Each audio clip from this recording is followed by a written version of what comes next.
Fitness Pro Mentor community, welcome to another episode of the podcast. I am extremely excited because we are all personal training nerds here. And today I am with someone that I've been following for way longer than I like to admit, Mr. Nick Tumminello. Nick, thank you so much for your time. It's an honor to have you here. Man, I really appreciate it. It's an honor for giving me a platform.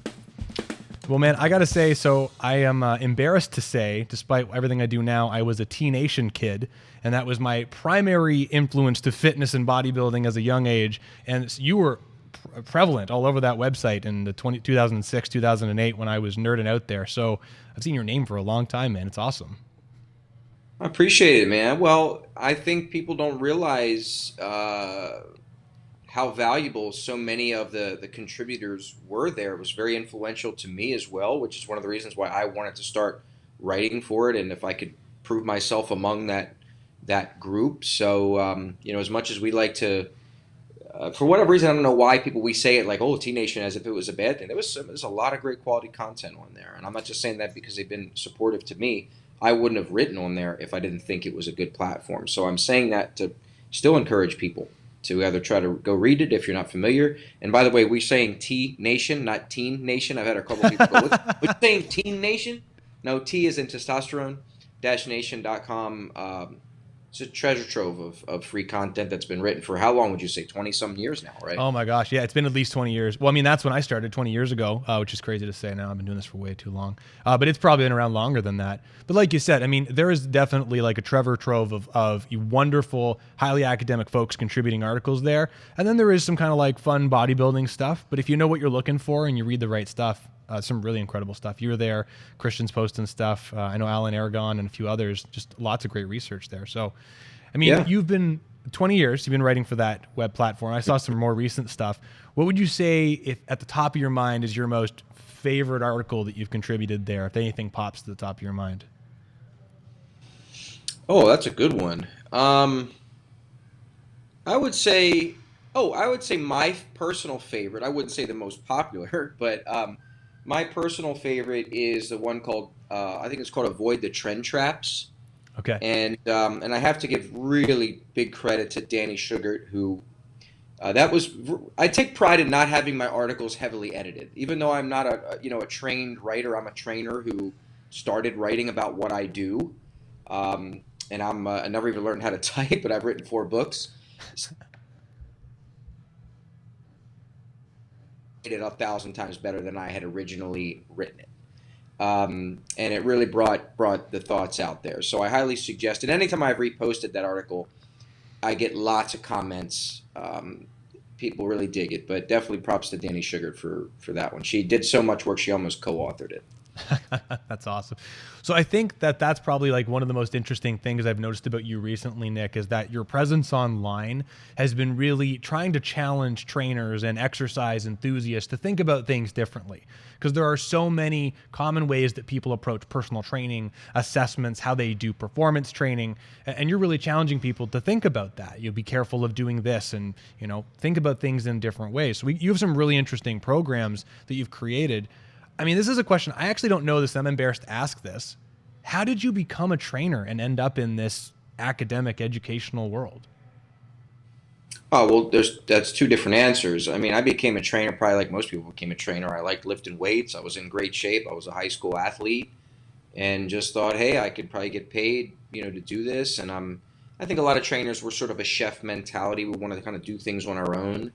So, my very first training client was not like a permanent client. I was 16 years old. I was visiting my mom in South Carolina.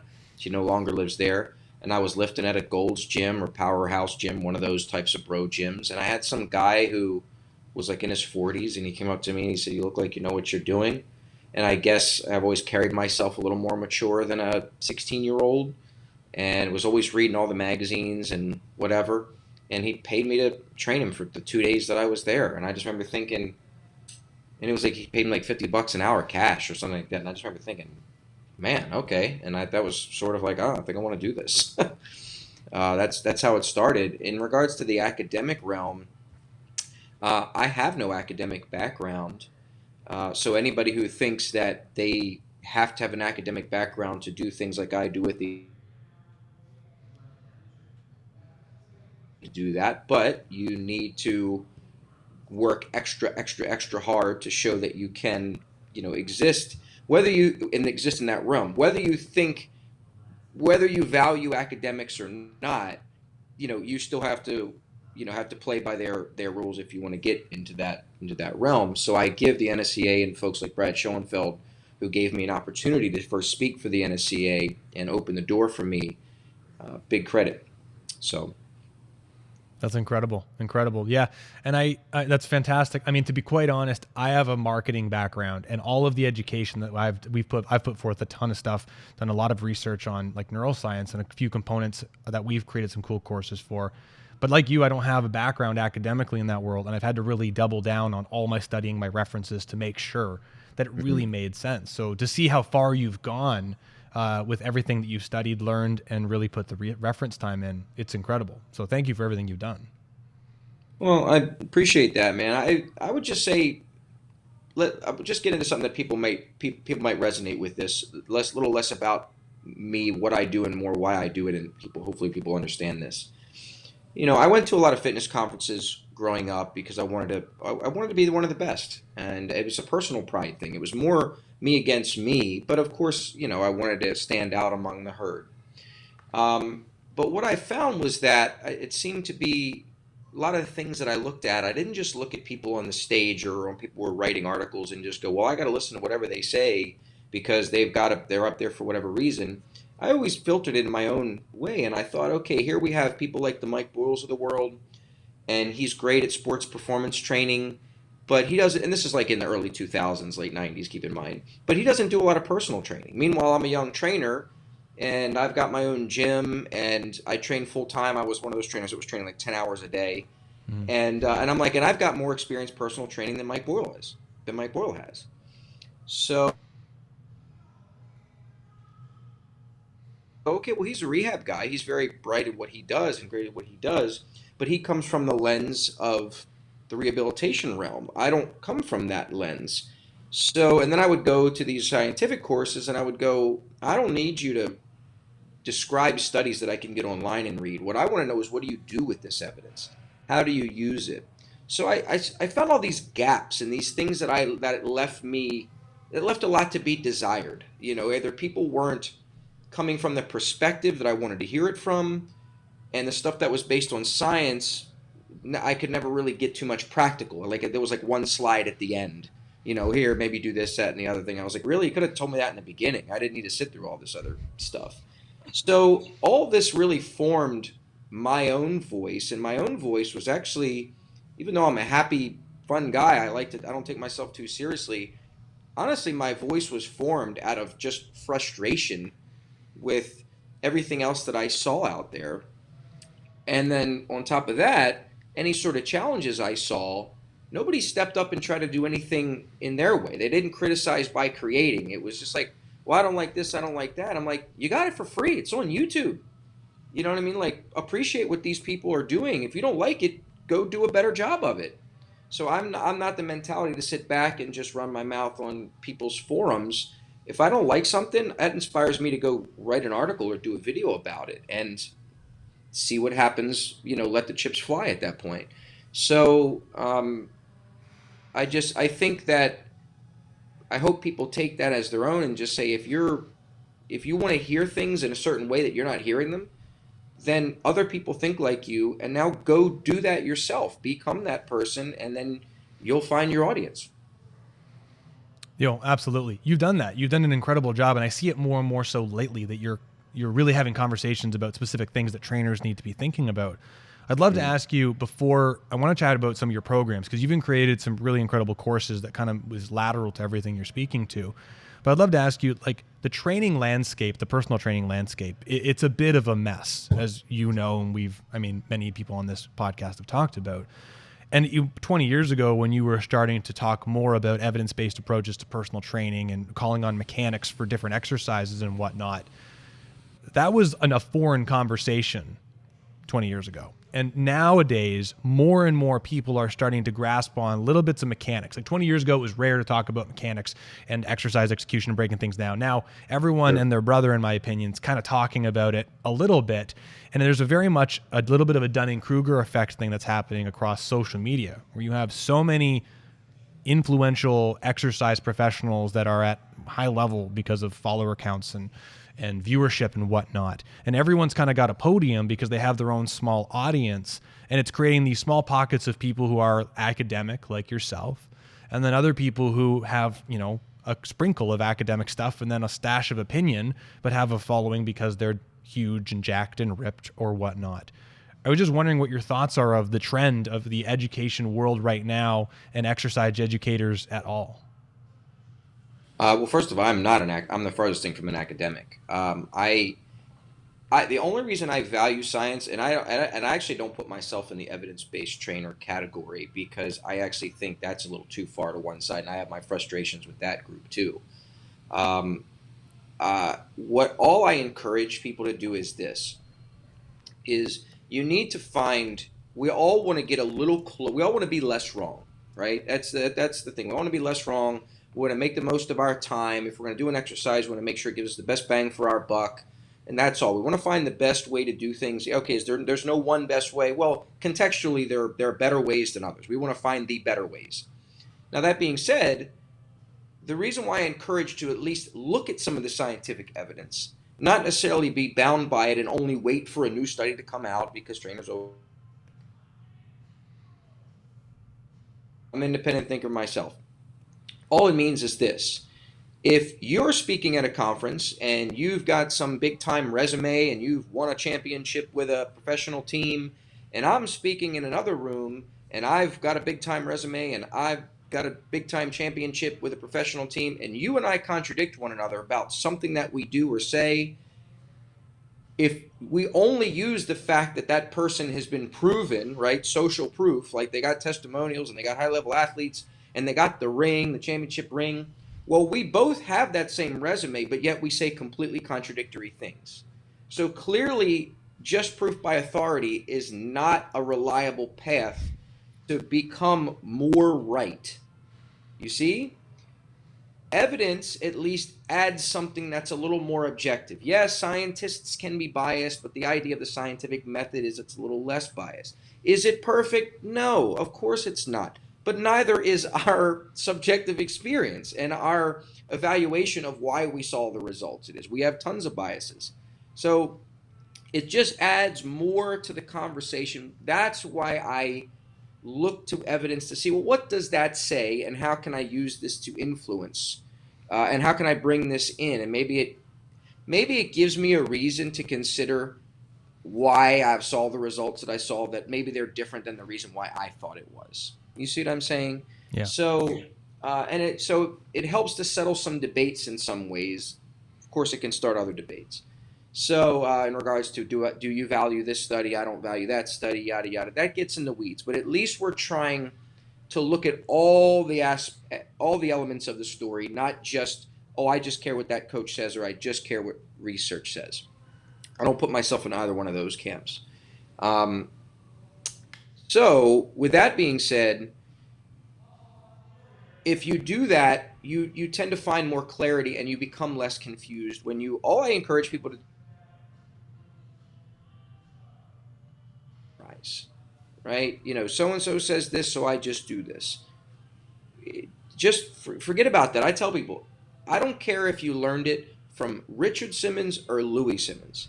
Your body doesn't know the difference. Your body is just responding to force, its principle of specificity, its mechanics. Those things will never go out of date. But fitness trends, people whose names are on a megaphone right now, whoever has bigger followings or nicest arms, nicest booty, whatever, they're going to change all the time. And if you roll with that, you're going to be confused.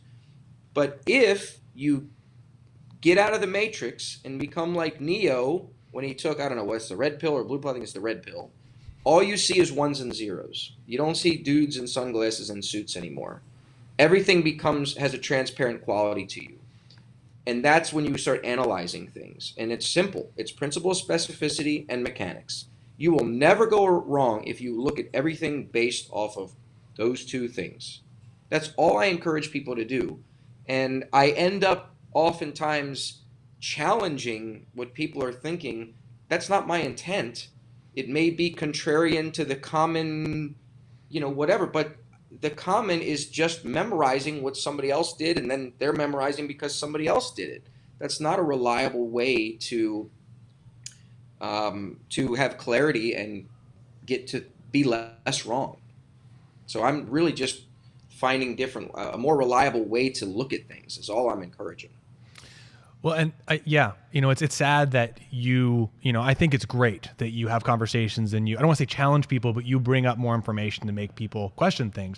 I wish more people did that in a very genuine way like you do, because I think that creates an opportunity for someone to listen or choose if they're not going to listen. And that's unfortunately a lot of people, but at least if you put the information out there, some people can hopefully hear it and then make new decisions and learn new things so they can move forward. I just don't think there are too many people who are contributing information to try and change thought processes like you are.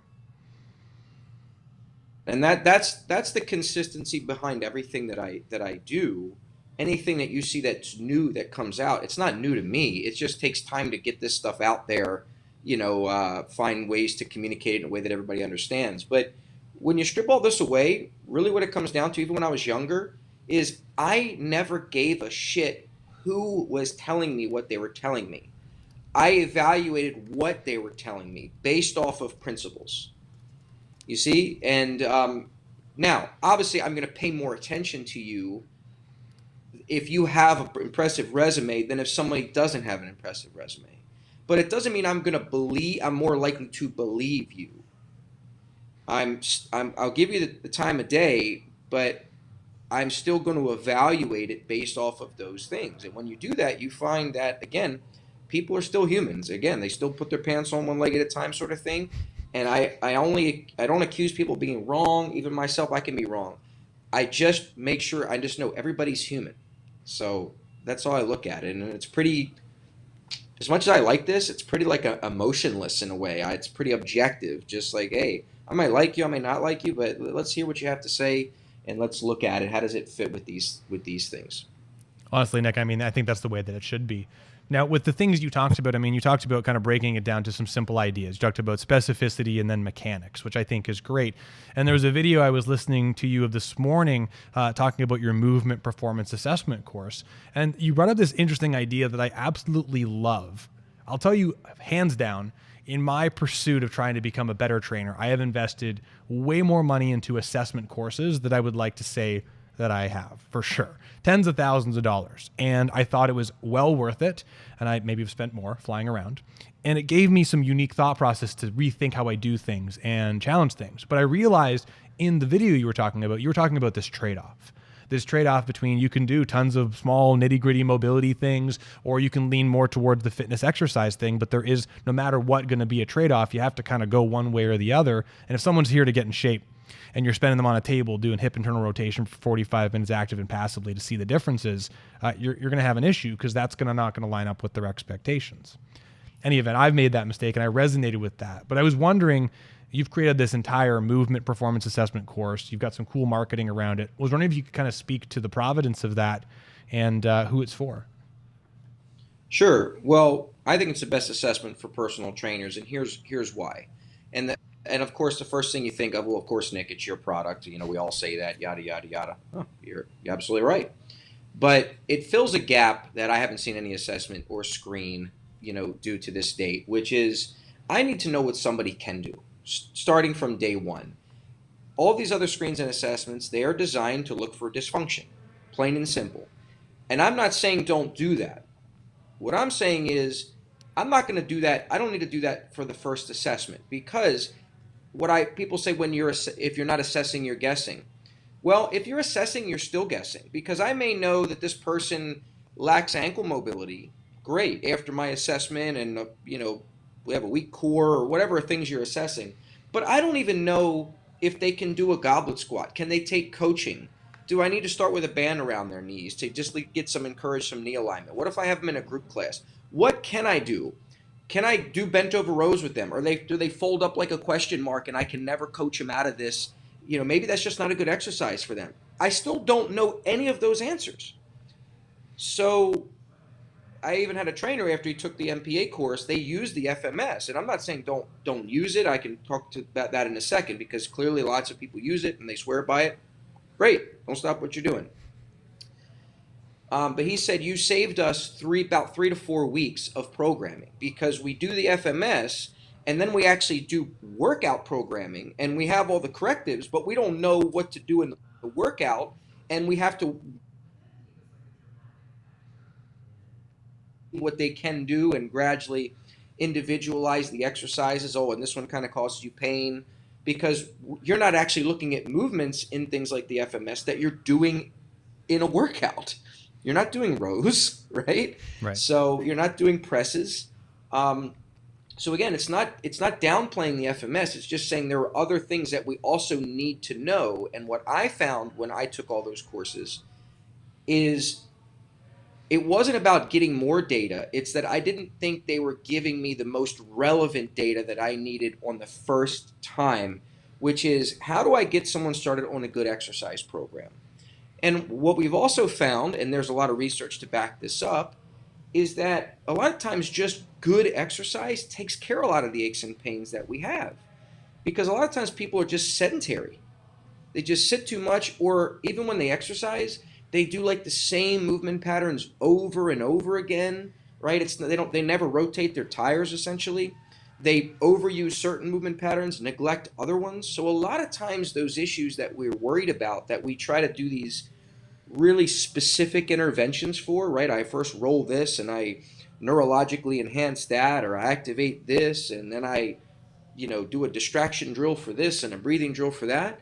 A lot of times you can take care of that in just one simple exercise if you do it really well, right? So, of just getting people active. So that was my deal. I just thought all those other assessments, they're more important to me about 12 weeks into a program, because they tell me after that 12 weeks, if I get you working out better in a smarter program, a more balanced workout, or something that better fits your body, a lot of those, whatever doesn't get taken care of, then I might need something more specific. So it's actually a more valuable assessment to know, well, maybe I do need to do some sort of rolling pattern or try something else. So sometimes we skip ahead. And that's where I say my thing works, is the first assessment. And if you pay attention to my videos, I say it's the best first assessment. And a lot of people are like, oh, you're talking bad about the FMS, and you don't have to downplay one person's thing to encourage your thing. I never was saying that. People don't pay attention to my words. We say as a first assessment. That's awesome. Now I'm wondering, now I haven't taken the course, full disclosure, so I pardon me for asking any of these questions, but I'm wondering your thoughts within just assessments in general, how blurry the line is between something that we call an assessment and something that we call a resistance exercise. Well, of course, everybody will say, well, when you're, every rep is an assessment, and every assessment, you're assessing every rep. Okay, great. That's coaching, right? But you need to know, if I'm going to start you with a certain exercise, I need to know that you can demonstrate what I call the 2 C's, quality and control, right? Or comfort and control. Sorry, not quality. Quality is not a C. Comfort and control, which means it doesn't hurt you. It doesn't feel like it's going against your physiology, right? It might not be painful, but I feel it's jamming in my hips or something like that. And control just means you can demonstrate the form that you are asking them to provide. So then, obviously, as fatigue happens, or maybe someone just sort of loses focus a little bit, then you got to re-coach them. That's where that assessing every rep sort of comes in. But I need to know, what can I do safely to load you right now that's going to create and load you at your current strength level, that you can do, that you look like you deserve to do, right? So I don't film it and put it on Instagram and people just go, oh my God, that client does not deserve to be doing those box jumps like we see all the time, or squats, So that's really what I want to know first off. And I'll give you, I speak very practically. Here's one example of things that we do. So I look at a row, And some people, and if you're a trainer, if you've been training even more than 6 months, you've seen this. Some people just can, and a row is basically like a bent over row is like and I mean like a dumbbell, one arm dumbbell row. I don't mean a 2 arm barbell row. Some people can't get into that back position. They're rounded in their back like an RDL. And you can try the dowel on their back. You can tell them to get long, chest up, and it just ain't happening. We've all been there, right? Now, here's the thing. Does that mean that they'll never be able to do that down the road? Down the road could be 2 sessions, could be 20 sessions. Maybe. But if I spend all this time trying to coach up this one exercise, going back to your trade-offs comment, that takes away from the time that I could be getting you fitter now. Now, here's the question. If I'm just trying to do a pulling exercise, if I just get you upright and get you a 1-arm cable row, I'm still strengthening the same musculature. I'm still doing an upper body horizontal pull, to speak in coach terms. So I'm getting something done. Now, in between, I could start figuring out maybe some homework drills, maybe some warm-up drills, maybe some active recovery drills in between exercises that may help you teach the body awareness and motor control, whatever terms you want to use, to do that bent over row. But if I spend so much time to make you do it, it's not worth the trade-off to take away from your fitness. And there's nobody that can show me any sort of research or anything that just goes, I delayed cancer for 10 years because I learned how to do dumbbell rows properly. It's an exercise. Nobody has to know how to do that. So I'll know right off the bat, hey, this person's not ready for bent over rowing positions. Great. So we do things like TRX rows, band rows, cable rows. I need to know that from the jump, right? And I also need to know is if I try to coach you and I try every coaching trick in the book for the next few, your body's not built for that. So it's time to move on. So these are things that we work out in our assessment that we can do very fast that get you started on a good exercise program and get you bought in as well. And I always say it's a driver. It should be a test drive for them to test drive your services, what it's like to be trained by you. Do they feel like this is a good environment for them? As opposed to giving them a driver's test where they want to know what it's like to be trained by you and you're trying to close the deal. And then you give them this assessment. It's more like a doctor visit. It makes us feel cool. But to the client, they're like, well, I didn't even do a bicep curl. All you just told me is like my lunge pattern sucks. But like I already knew I'm not in good shape. I already knew, like you just told me what I already knew. So like I said, there's a lot to be desired about those current assessments. And the proof is not just me. Every trainer I know who uses these things, unless you're just a total follow by the book, copy whatever you see, they're all doing their own version of an assessment. Yeah. Anyway, so that proves that it wasn't the FMS and the like wasn't truly filling the needs of what we wanted.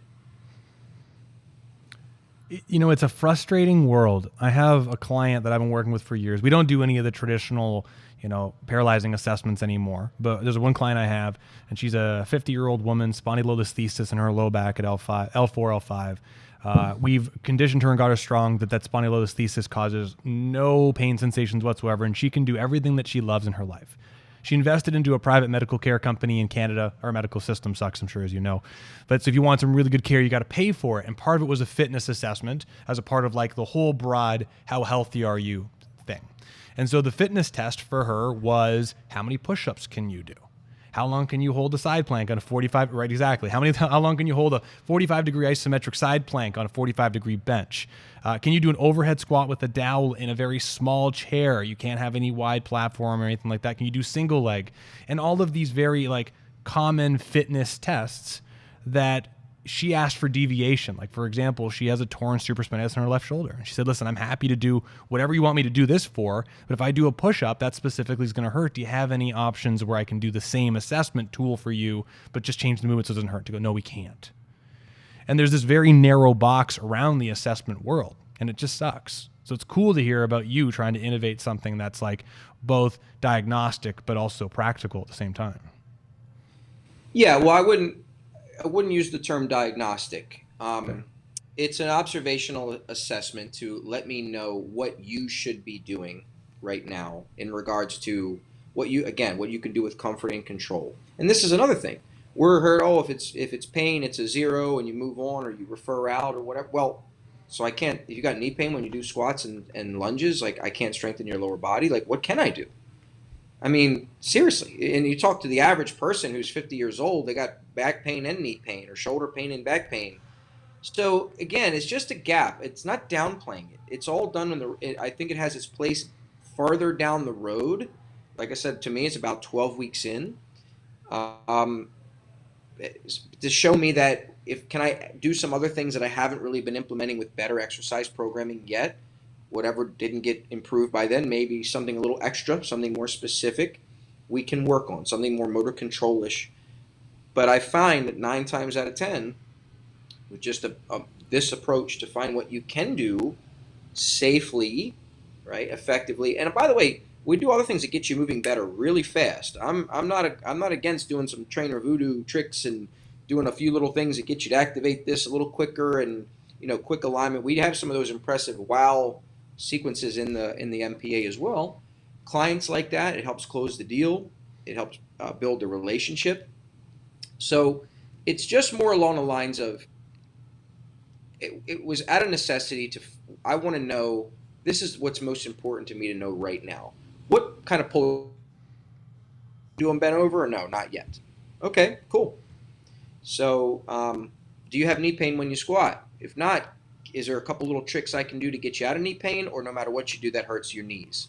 Good. Well, maybe we can't do that type of thing. What else can we do to strengthen those quads and not hurt your knees?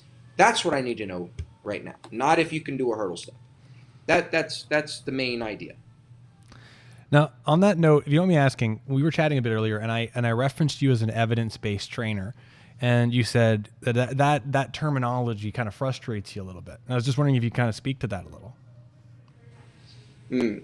Well, real quick thing with the assessment too is the one thing that we do as well is knowing that we have a lot of beginner trainers is I am very consistent with clear answers and see if you see this, do this. So it just at least gives you a direction, and then you can adapt accordingly if you're an experienced trainer like yourself. But at least there is some simplicity to it. It makes it systemized and very easy. All right. So your question about the evidence-based thing. Well, I look at it like this. We all are frustrated with politicians, whether you talk a lot of politics or not, because we know they're more about party than they are about the people, right? We can almost predict what they believe. That's sort of how I look at it. If you're evidence-based or not, it just seems you're talking like you're just thrusting evidence down people's throat when they don't necessarily. They go, yeah, well, science has been wrong before. Or you can cherry pick all these types of things. There's counter arguments to all that stuff, but you realize you become a little bit dogmatic, even though you're not dogmatic in your beliefs because you want to use evidence to change. You'll change your mind as new evidence comes. I've heard that a million times.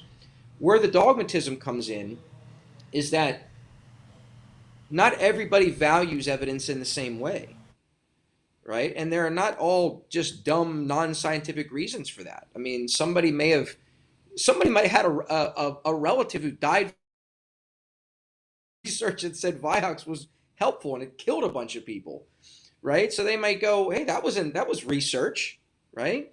So that's not a dumb reason to be a little bit more skeptical about scientists and evidence, okay? That's one example. So, or they may just say, hey, look, this study, the context in which it was used is not how we use this in training. As an example, JC Santana really brought up a good point about this in MMA. We got all this research on flexibility that says, well, it reduces your power by, even if it's 10% or 15%, even if it's 1%. Not really a good thing to do as a warm up or whatever. He goes, well, a lot of athletes, they do static stretching like an hour or two before a game, and it's more along the lines of it just helps them relax a little bit and sort of get into the mindset where it just allows them to do something with their body. That's long before they actually are working out. Then they're doing more explosive drills as they get closer to the game. So it's like the context at which stretching exercises are used in the real world is not necessarily how it was looked at those particular research studies. Now, were there some trainers who make you stretch first and then go right to jog or yes, of course. So in that context, it's great. But a lot of people will take that research and go, well, just you shouldn't static stretch at all. And it's like, well, there's some other reasons that it helps, bring the whole team together and gets them to drill together, gets them sort of in that mindset, works there. So that's all I mean, whereas I don't just have a one-way track to think. I'm very sympathetic to a lot of the frustrations that a lot of other people have when scientist people or evidence-based people just start doing research dumps. And the other thing is simply this. It's what people will do and they'll continue to do.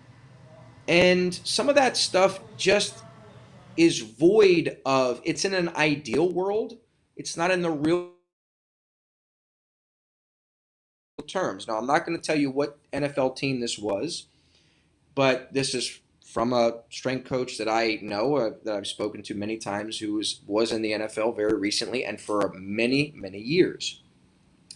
They got a new head nutritionist, right out of college, just super smart type person. And she saw that they had, or dietitian, whatever the proper name is there. She saw that in the team facility, in the cafeteria, because, they control the players' meals, they had fried chicken.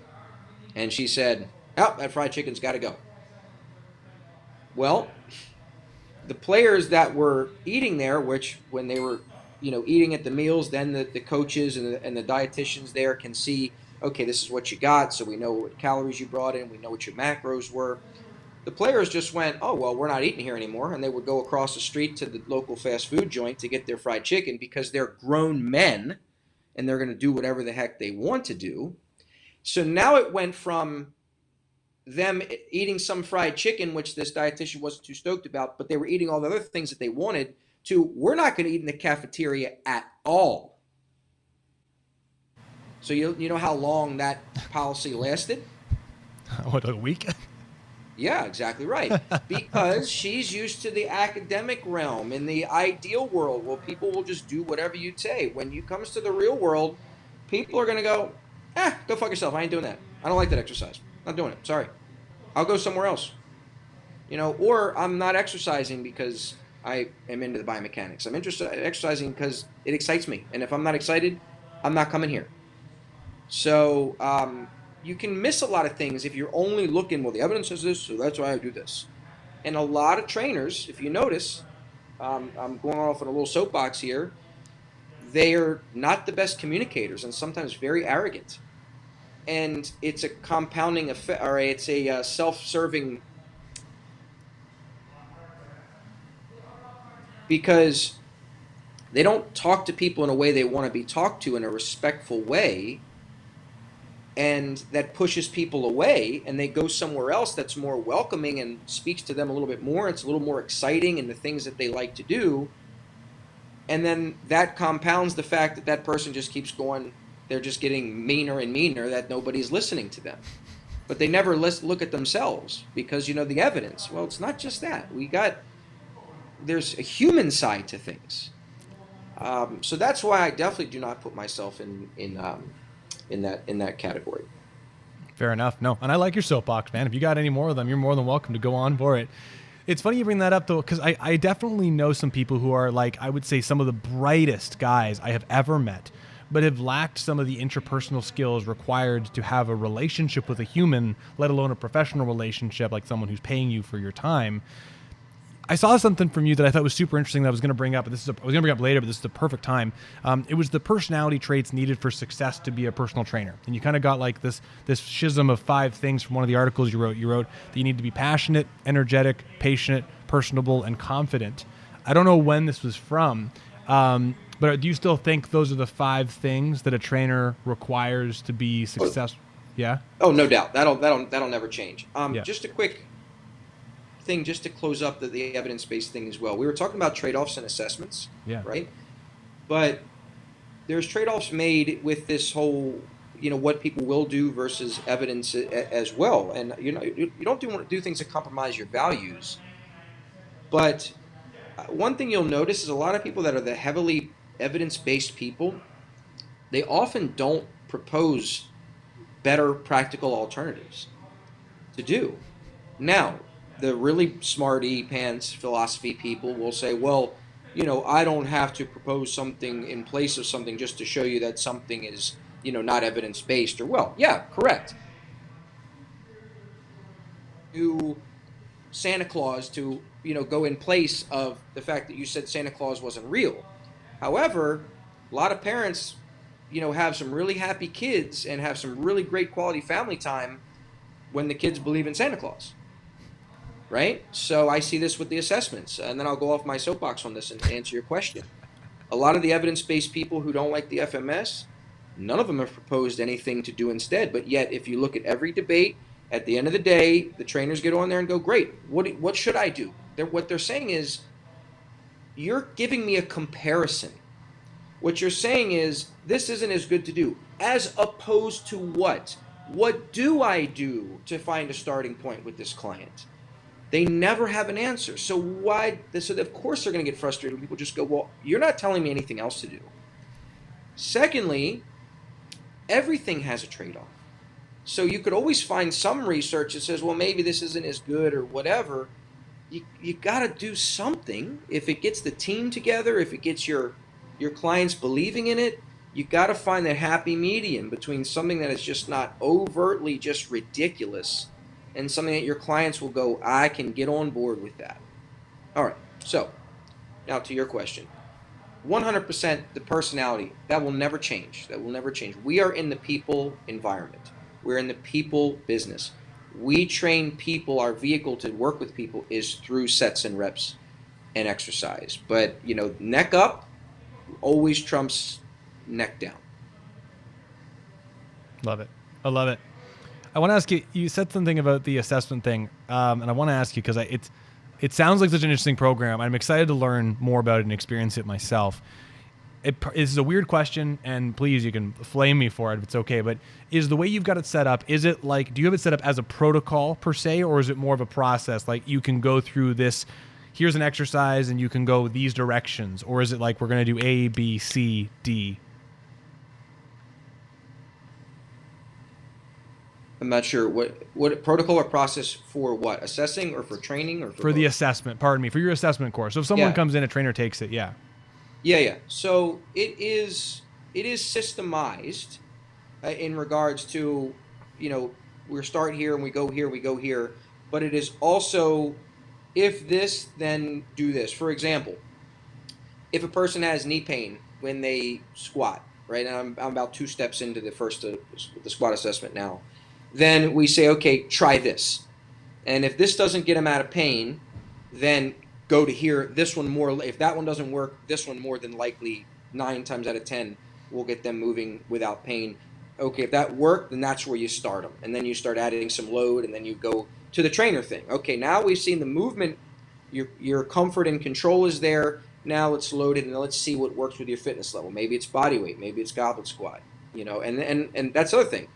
I want you to actually do a little bit of a workout on that first. I tell people, it's actually, I don't tell clients it's an assessment. I tell them it's a first workout. I'm going to watch how you move, and we're going to find the best exercises for you. That's what I tell clients, and that's what I tell trainers to tell clients. We don't sell it as an assessment, because that's not what the client's coming in for.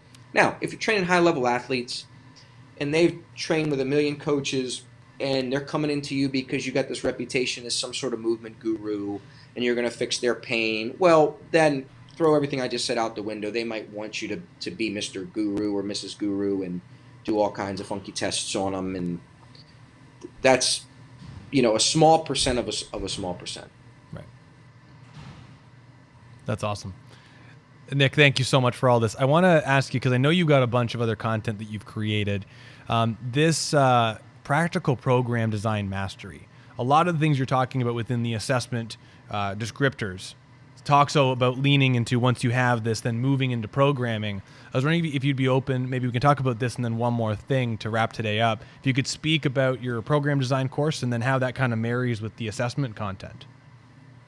Sure. Well, just as the title says, it's 100% practical. You get over a year's worth of sample programs. And again, it's for the real world, everyday clients. So most of the program design things that we see out there are really come from periodization, which is from like the 60s Eastern Bloc type of stuff, right? You have your different blocks and your different phases. That stuff has merit for sure, but the average client who trains with you for months or even years, and who you say, okay, we're going to do deadlifts, and they go, what's that again? And you're like, I showed you this exercise like 100 times. Like, that's real world training. So you smile because you're like, yeah, finally somebody said it. 100%. So, when you're stacking workouts on one another and the person's canceled twice and moved things around, and so 1 week they got 3 workouts in, 1 week they got 1 workout in, all that periodization stuff, you can throw it out the window. So you need something that is more flexible, that's more practical, but still have a consistent system that does 2 things. Gives people enough variety that they crave to keep them interested, and enough consistency to keep them progressing in an objective way that you can prove your numbers. So, if you want to influence people, you have to know what's already influencing them. Whether this is a big topic of discussion, I'm going to start talking about this a little bit more. Variety, right? Trainers hear variety and they think, well, randomness. Okay? I'm not saying randomness. For example, again, I'm very specific. I can give you 3 different hip hinge patterns. To the client, it's 3 different exercises. To me, it's hip hinge, hip hinge, hip hinge. And then if I change the speed or change the rep ranges, I've got like how many permutations of that. To the client, it's different, but to me, it's just a fast hip hinge and a slow hip hinge, or a heavy and a high rep. So I show you a system how to do that to where your client thinks they're getting new shit all the time. System, but way more new shit. So the people who are coming from Orange Theory and CrossFit and F45 and are loving it, right? And there's a reason why those things are handing all of us our ass, because that's what people like. If you don't implement that, you have to take all the things that they like from those things and add the value that they don't have. The value that they don't have is more individualization and some objective consistency to prove that they are getting stronger, because everybody does want to get stronger. And it does, but not necessarily turning you into a lifter person, right? Doesn't have to be just a deadlift or things like that. And also works within their pain, because some people just go, man, I did those classes for a while, but my knee was always bothering me. I couldn't do it. They couldn't do enough for me there. Or, I like to golf and we didn't do a lot of rotational stuff. So if I can make it just as fun and exciting to where you're going home and tell, man, this is great stuff, but it's worth the extra money. And by the way, having some objective numbers doesn't just keep the clients accountable to the trainer. I flip it. I say, this keeps me accountable to you. So when I have people who've seen those things, I go, if we don't have something consistent and we have progression built in, then I'm not accountable to you. Then we know something that I'm doing is not right. Or I'm going to ask you, how are you sleeping? How are you eating? So we have that sort of perfect balance between giving people what they want to stay interested and adhere and keep coming, while filling in the gaps that we don't like about those other aspects, which is there's no randomness and there's more individualization, and obviously safety is in mind with you're doing exercises you deserve to do with loads that you can tolerate while kicking your ass, because people want their ass kicked. Otherwise, they will not be satisfied. That's another thing. And then they'll go somewhere else that will kick their ass. That will probably hurt them. I love what you said about the exercise, though, and I've said this with a lot of the trainers here. Like right now, we're over top of we got a gym, and I got a great team of trainers below us here in the same building. We're on the same team. But like you said, ultimately, if you have an exercise and you understand the mechanics a little bit, you really should have endless options, because every variation, permutation of a squat, I mean, you call it whatever you want to call it. It's just slight changes in placement of load and tempo and whatever else you're changing. So I love that. Speaking of things that are awesome that help to modify exercise experiences, we have an invention here by Mr. NT here, and this is a pretty neat idea, NT, the NT loop. And I was wondering if you could talk about these, because I was talking to Charlie McMillan. I know that you know him too, and he was talking about how he loves these things. And these are pretty darn cool tools. I mean, honestly, I tried them at the CanFit Pro Show I don't remember when. One of our trainers bought them, and then she's taken them home because she's doing some home stuff right now. So I spent way too much money on a bunch of these. These things are ridiculous. Well, appreciate it, man. No, you didn't spend too much money. You spent just the right amount. Right amount of money. What are you talking about? That's of course. All right. So the NT loops have been out for a few years now, and it's get nothing but rave reviews from them, even on Amazon. And you know you're doing well when you get good Amazon reviews, because that's a different market. It's like a super beginner consumer. Here's what they are. It's a thicker fabric band that's 10 inches longer than super bands or strength bands. You know, the bands you do pull-aparts with and assisted chin-ups and things. So those bands are usually 40 inches long. I made those 50 inches long because the problem that they solve, it's a really big thing comes down to, the problem that they solve is they're the best designed to go, a best band to go around your body. So what I tell people is this. Regular super bands, strength bands, whatever you call them, they're designed to go around your bar, your chin-up bar for assisted chin-ups, or around your barbell for accommodating resistance on deadlifts, bench press, and the like. But us trainers and exercise enthusiasts, we are constantly putting bands around our body. Easy example is band around your waist to do resisted running in performance, or resisted deadlifts in the sort of boot. Those bands dig, they flip, they roll. They're not designed for that. They never were. So because we have so many applications and exercises that we use daily with clients and athletes where the band is going around their body, I design those to be the most comfortable and stable band to go around the body. And they do the job very well. Well, I got to say, they absolutely do. They absolutely do that. I have put this around 78-year-old frail women and done exercises and had no issue whatsoever. No complaints about comfort or scratching or anything like that. One thing there's two features of these things that I'm a gigantic fan of beside the surface area. You've kind of put a rubber adhesive, like some sort of rubber material on the inside. Yeah, grippy, like a grippy, yeah. That's game changing. Like, it seems like such a simple and like intuitive thing, but once you put it in there and you experience it and it doesn't slide on your body, it's great. I got a bunch of golfers who were doing like more explosive stuff, and it's just been brilliant. And the second thing that the previous model didn't have, that's a new addition, is this little strap that you added. Dude. Yep. Yes. I was putting huge carabiners on this, and when I got this, I was like, oh, thank goodness. This has solved so many problems. Yeah, well, you hit it. So I originally designed that strap to be a door anchor, to go inside the hinge side of a door, and you close the door. Oh yeah. Yeah. So what the thicker part you're holding is the anchor that stops it from being pulled through the other side. Right. I see that now. And that's what it's designed for. And then, I realized that, well, actually most trainers are using it to put carabiners around. So we've really heavily enforced it as well, so it can work for both ways, in gym or at home. So yeah, that was a game changer even for us. It took me a while to figure out that simple design because I wanted to put a strap on it, but that's usually what good designs are. You just go, how did I not think about that earlier? Yeah, man. Well, I mean, I gotta say, just overall, Nick, everything, like, obviously you have been doing this for a while. You've been contributing to the fitness and training industry in so many different ways, but your programs, your assessment course, your program design course, your contributions to all these different education platforms, and frankly, which is a super impressive and hard thing to do, getting into the fitness product landscape. I mean, everything you're doing is innovative and well thought of and just giving back. So this is incredible, man. Thank you so much. Well, it means a lot, man. Just, if anybody, I would definitely want to inspire other people to not just be better trainers, but I know a lot of trainers want to put themselves out there, separate themselves from the herd. If anything, just don't be afraid to put yourself out there if you have passion, if you have ideas, and you'll find your audience. If you just keep talking, it'll happen, and you'll get better at communicating. You'll get better at refining your thoughts, and it will make you a much better coach.